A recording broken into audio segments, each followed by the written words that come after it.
buenas tardes. Hoy vamos a explicar el origen y características del régimen señorial y la sociedad estamental en el ámbito cristiano. En primer lugar, tenemos que hablar que durante estos siglos, fundamentalmente durante la Alta Edad Media y la Baja Edad Media, a partir del siglo X al XIII sobre todo, se desarrolla un sistema que se denominará feudalismo, basado, como vemos, sobre todo en una economía agrícola y ganadera. Este sistema social y económico, además de político, se desarrolla durante los siglos X al XIII, como hemos dicho, y estaba constituido, basado en el feudo. Este feudo era un territorio, propiedad de este señor, que podía otorgar tierras a otros señores feudales o rentas en usufructo a sus vasallos a cambio de servicios y de fidelidad. No hay que olvidar que cuando hablamos de vasallos hablamos de otros nobles que juran fidelidad a este noble o al propio rey a cambio de recibir un territorio sobre el cual tienen que defender y prestar fidelidad y ayuda al señor. Estos feudos se convierten en señoríos, que eran territorios que el rey concede a un miembro de la nobleza o una institución eclesiástica como recompensa o pago por los servicios prestados. Esto surgió como síntesis entre el Imperio Romano y su decadencia económica en los últimos años. En las invasiones germánicas, en el marco de una garantía de una sociedad agraria, los pequeños propietarios buscaron la protección de los grandes señores, a los que entregaban a cambio sus tierras y su fidelidad. Es decir, los señores iban adquiriendo cada vez más tierras, más feudos, más señoríos, a cambio de proteger a sus siervos, y además concedían tierras para la protección a sus vasallos que les juraban fidelidad.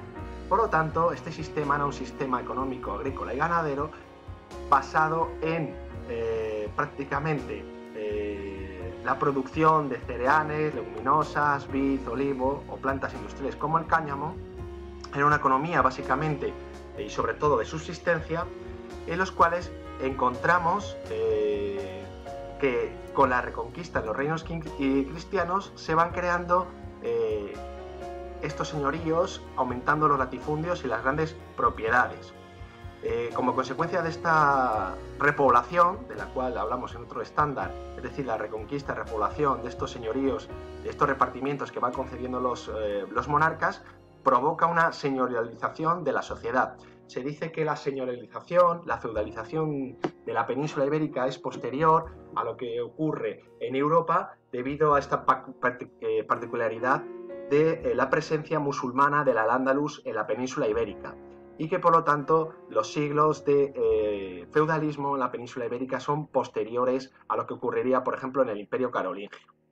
La existencia de estos grandes propietarios hacen que esta sociedad se base sobre todo en una nobleza y un clero que van a ser los grandes privilegiados y de los cuales hablaremos posteriormente. Van a dar lugar a lo que denominamos mayorazgos en cuanto a las propiedades de la nobleza, y el clero las denominadas manos muertas, que van conformando un gran poder, puesto que la necesidad de proteger el territorio por parte de los campesinos hizo que estos cedieran sus tierras y parte de sus derechos para enriquecer y empoderar a la nobleza y al clero, lo que les llevó a prescindir en algunas de las situaciones de la autoridad de los reyes y convirtieron su cargo en hereditario. Es decir, los reyes fueron, o el poder se fue dinamitando, se fue particularizando en estos feudos, e incluso muchos de estos señores llevaron a cabo guerras contra otros señores e incluso contra el poder de los reyes. Algunos de estos señores podríamos decir que incluso fueron más poderosos que los propios reyes, incluso reyes como los reyes de Inglaterra, por tener señoríos en territorios franceses, llegaron a ser vasallos de los reyes franceses, aun habiendo una guerra entre ellos, como la guerra de los 100 años entre los reyes ingleses y los franceses. Lo que podemos decir a continuación es cómo estaba dividido las partes fundamentales de ese feudo.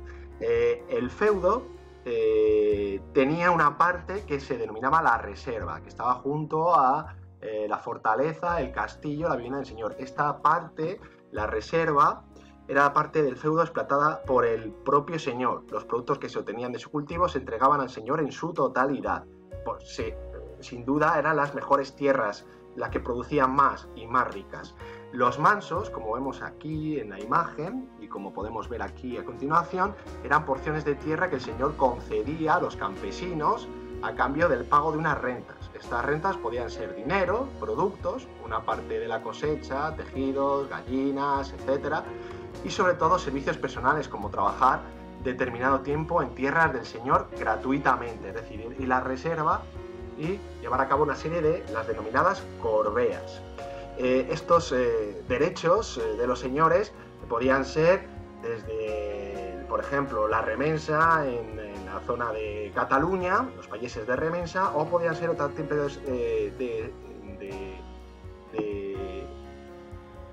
podían ser otro tipo de servicios u otro tipo de derechos que parte del señor, que algunas veces eran muy abusivos. También podían ser, por ejemplo, la reconstrucción de los puentes, mantenimiento de los caminos, o por ejemplo el derecho de pernada, que era pasar la primera noche, el derecho que tenía el señor a pasar la primera noche con la sierva cuando se casaba con uno de sus siervos, un derecho que no se le solía ejercer porque eso aliviantaba a los campesinos. El de remensa era el que si los siervos querían, los campesinos querían irse del territorio del señor, tenían que pagar una cantidad de dinero abusiva para poderse ir, para poder compensar al señor por su salida del territorio del feudo. Por lo tanto, tenemos la reserva, tenemos el manso y tenemos una serie de tierras comunales, pastos, tenemos bosques que eran propiedad del señor, donde solo podía cazar, por ejemplo, en los bosques el señor, o tenía también, por ejemplo, molinos, o tenía, por ejemplo, hornos que los siervos podían utilizar a cambio de mantenerlos y que tenían que pagar impuestos al propio señor.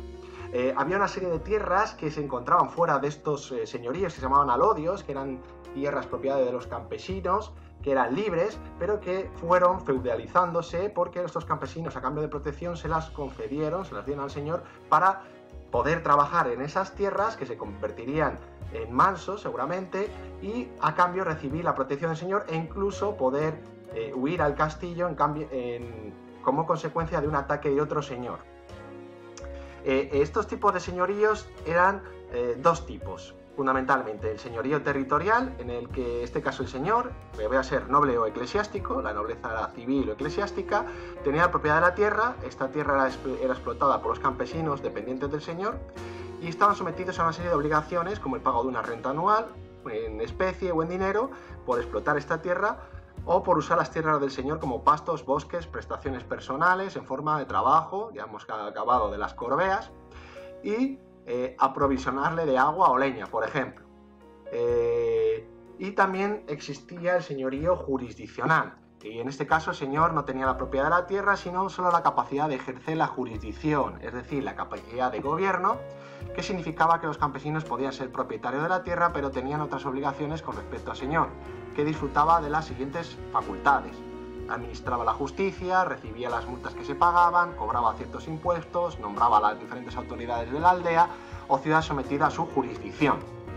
Generalmente la población de estos señoríos era reacia a estar sometida a la jurisdicción de un señor, pues esta situación se prestaba a un abuso de poder en la recaudación de impuestos o en la impartición de justicia.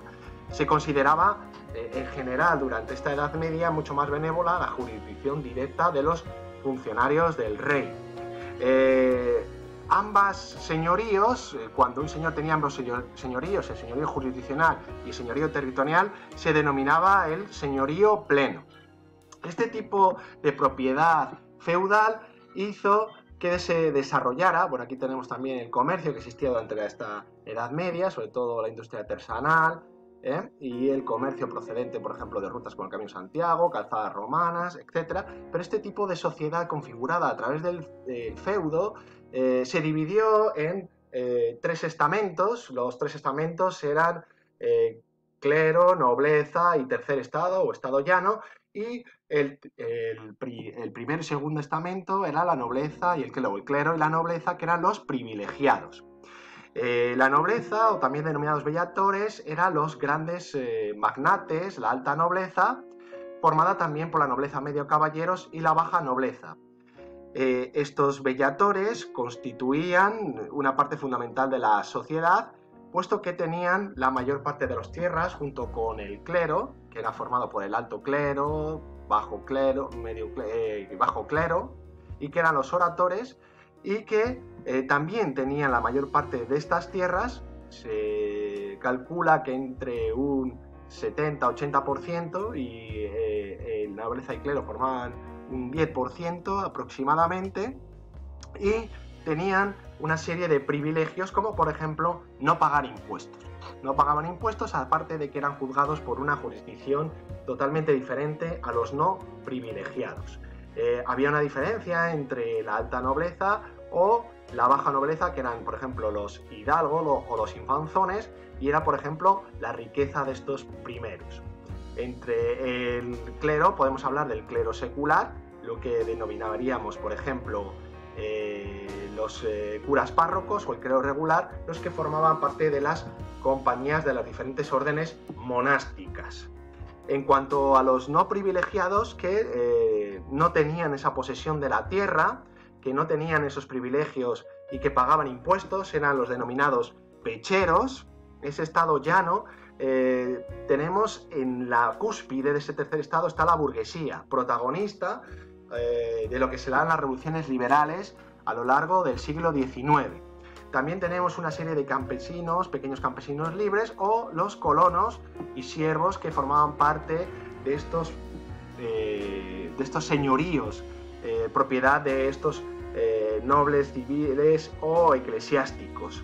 Y por último tenemos esas minorías marginadas, como los judíos, que vivían en localidades dentro de las juderías y que en gran parte de esta Edad Media van a ser perseguidos, incluso violentados, como en los pogromos de 1391, o los mudéjares musulmanes, que se encontraban en territorio cristiano tras el avance de la Reconquista. Y por último tenemos los esclavos o mendigos, que se encontrarían en lo más bajo de la pirámide social. Por lo tanto, tenemos la división estamental entre nobleza, clero y tercer estado. Los privilegiados estarían en la cúspide, sobre todo la alta nobleza, que por ejemplo en Castilla serían los grandes de Castilla, los duques, condes, etc. Y tenemos el alto clero. Y el alto clero, y luego teníamos bajo clero, baja nobleza, media nobleza, que sería, por ejemplo, la media nobleza serían los caballeros en las ciudades.